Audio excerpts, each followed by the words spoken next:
বিসমিল্লাহির রহমানির রহিম। আজকে 2026 সালে যারা এসএসসি পরীক্ষার্থী তাদের বিষয়ে কিছু কথা আমি বলবো। বর্তমানে যে শিক্ষামন্ত্রী আসছেন, উনি এমন একজন মন্ত্রী, বাথরুমের চিপা চাপায় জঙ্গলে কোনো জায়গায় যদি নকল নিয়ে আপনারা প্রবেশ করেন, ওনার কাছে ধরা খাবেন। উনি ভালো একজন মানুষ। উনি মন্ত্রীর আগেও উনি নকল ধরেছেন, বহুত প্রমাণ ওনার কাছে আছে। এর জন্য বাচ্চারা, আপনারা যারা এসএসসি পরীক্ষার্থী আছেন, আপনারা ভালোভাবে লেখাপড়া করবেন। এবং অটো পাসের দিন আর শেষ।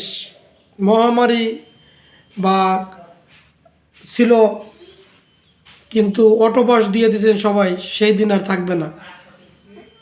বর্তমানে যে মন্ত্রী আসছেন, শিক্ষামন্ত্রী, উনি হচ্ছেন নকল ধরার ওস্তাদ, মানে নকল ধরার সম্রাট।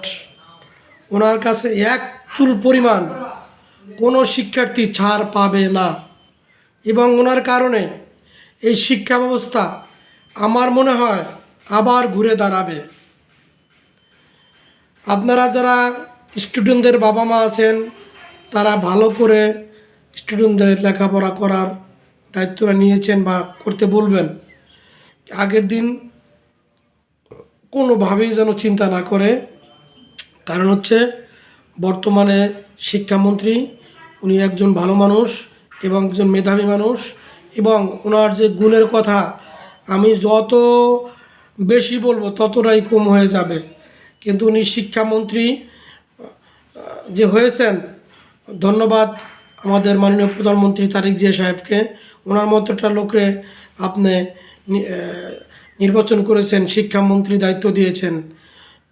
ধন্যবাদ বিএনপির সভাপতি এবং বিএনপির কেন্দ্রীয় সভাপতি এবং বিএনপির যত নেতাকর্মী আছে তাদের প্রতি কৃতজ্ঞতা জানাই। আমি মোহাম্মদ মাসুদ এই বলে আমার কথা শেষ করছি। আসসালামু আলাইকুম।